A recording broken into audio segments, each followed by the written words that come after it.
শূন্য পকেটে মানুষটার হাত ধরেছি। 4টা বছর সে মানুষটার সাথে আমি কাটিয়েছি। একজন মেয়ে হয়েও তার সমস্ত খরচ আমি বহন করি। রিক্সা ভাড়া থেকে শুরু করে খাওয়া দাওয়া, ঘোরাঘুরি, সমস্ত খরচ আমি নিজে। এটা অবশ্যই মন থেকেই করতাম। আমার সে সময়ের আয়ের উৎস ছিল টিউশনি। তখন আমি 3টা টিউশনি করি। আর আমি যাকে ভালোবাসতাম সেই মানুষটা তখন বেকার ছিল, সে কোনো কাজে। তাই যখনই আমার বেতনের সময় আসতো তখনই সব সময় প্রথম খরচের লিস্টে থাকতো আমার ভালোবাসার মানুষের হাত খরচ। কারণ সে যেহেতু কাজ করছে না, তার তো কিছু হাত খরচ লাগে, তাই তাকে অল্প করে হাত খরচ 2-3 মাস পর পর তাকে আমি নতুন নতুন জামা কাপড় কিনে দিতাম। কেন দিতাম?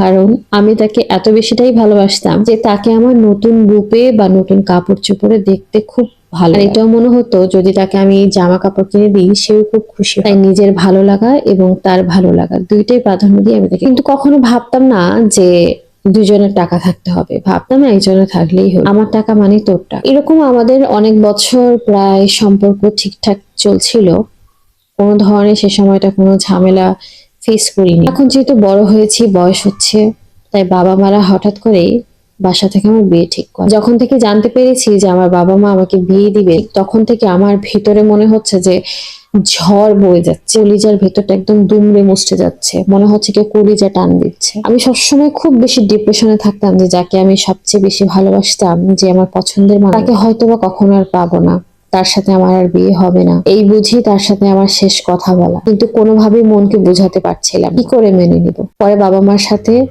এই বিষয়টা নিয়ে আলাপ করলাম। বাবা মা শোনার পর কিছুটা রাগ করেছিলেন, কষ্টও পেয়েছিলেন, কিন্তু তবু বাবা মা প্রথম দিকে রাজি হন। আমি তাদেরকে খুব অনুরোধ করতাম, তাদের হাতে পায়ে ধরে একটা সময় রাজি করিয়েছি।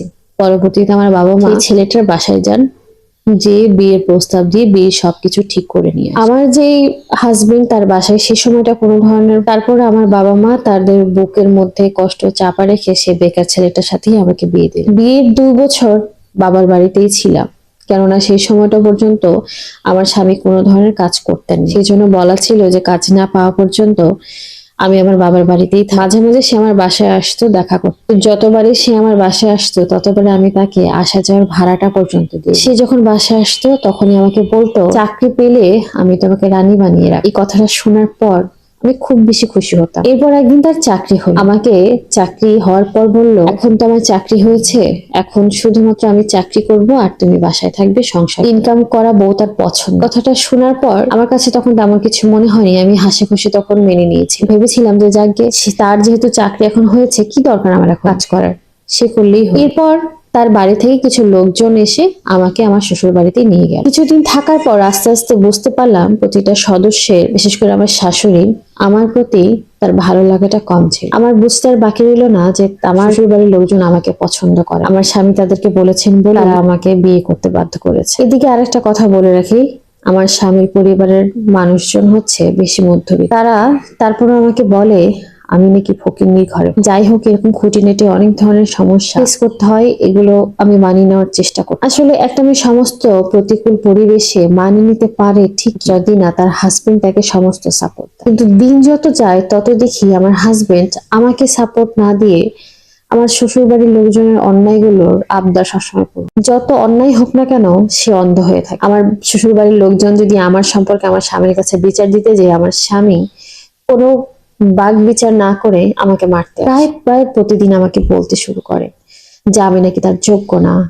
বেকার ছিল বলে তার কপালে আমি এসে জুটেছি, না হলে বড় লোকের ফর্সা মেয়ে নাকি সে বিয়ে। এদিকে একটু বলে রাখি, আমার হাজবেন্ড দেখতে মাশাআল্লাহ ভালো ছিল, আর আমি শ্যামবর্ণ। তাই আমার স্বামী আমাকে বলতো আমি শ্যামলা, আমি যদি বাচ্চা কাচ্চা নেই তাহলে আমার বাচ্চারা আমার মতোই গার্ডন পাবে, সুন্দর হবে। যদি তার বেতন বাড়ে তাহলে সে সুন্দরী দেখে একটা মেয়ে বিয়ে করবে, আর সেই সুন্দরী মেয়ের গর্ভেই সন্তান। এইসব কথা শোনার পর তখন মনে হয় যে আসলে কাউকে মন দেওয়াটাই ভুল। এর চাইতে যদি নিজের প্রতি একটু যত্নবান হতাম, রূপচর্চা করতাম, নিজেকে সুন্দর বানাতাম, এগুলোর পিছনে যদি সময় নষ্ট করতাম, টাকা খরচ করতাম, এরপর বাবা মার পছন্দের কোনো এস্টাবলিশ একটা ছেলেকে দেখে বিয়ে করতাম, তাহলে অনেক বেশি ভালো। অথবা নিজের পায়ে নিজে দাঁড়াতাম। এরপর যদি আমি বলতাম আমি ইনকাম করব, এখন বিয়ের পরও ইনকাম করব, এতে করে যদি কেউ আমাকে বিয়ে করতে রাজি থাকে তো করবে, না হলে এরকম ছেলে যদি থাকতো তাহলে তাকেই বিয়ে করবে। এরপর আমার স্বামী হঠাৎ করে আবার বলা শুরু করেছে যে তার সংসারে যদি থাকতে হয় তাহলে আমার ইনকামটা বন্ধ করো। আবার সে যে আমাকে হাত খরচ দিবে সেটাও আমাকে দিচ্ছে না। এমনকি কোনো দরকারি জিনিস কিনতে গেলেও আমার স্বামীকে বলে সে রাজি হয় না। কিছু লাগলে বলে কি বাবার বাড়ি থেকে নিয়ে আসো। বাবা মা বিয়ে দিয়েছে স্বামীর ঘরে স্বামীর সংসার করার জন্য, আমার সমস্ত দায়ভার আমার স্বামী। বাবার বাড়ির সংসার থেকে কি সবকিছু নিয়ে আসবো? আসলে আমি জানি না যে কতদিন আমি এগুলো সহ্য করে থাকি। চেনা মানুষের যখন অচেনা কিছু রূপ দেখতে পাই তখন খুব কষ্ট দেয়। আসলে বাবা মাকেও বলতে পারি না, কোন মুখে বলবো, নিজের পছন্দই তো বিয়ে করে। এই গল্পটা হচ্ছে একটা আপুর। আসলে এই ধরনের মানুষগুলোকে প্রথমে আমরা চিনতে পারি না, চেনা যায় যখন আমরা তার সঙ্গে বসবাস করি। আসলে একটা মানুষকে বাহির থেকে আপনি চিনতে পারবেন না যদি তার মনের খবরটা না নেন। দূর থেকে অনেক কিছুই ভালো দেখা যায়, কাছে না আসলে বোঝা যায়। এই আপুটার ক্ষেত্রেও তাই হয়েছে। এরকম অনেক মেয়ে আছে যাদের জীবনে এরকম প্রতিদিন ঘটেই চলছে। ভালোবেসে একজনকে বিয়ে করেছে, বিয়ের পর দেখে তার রূপ চেঞ্জ। আসলে মানুষের পরিবর্তন কখনো চেঞ্জ করতে পারে। মানুষ বেঁচে থাকলে কথা বাড়ে, আর মরে গেলে পচে যায়। এটাই বাস্তব।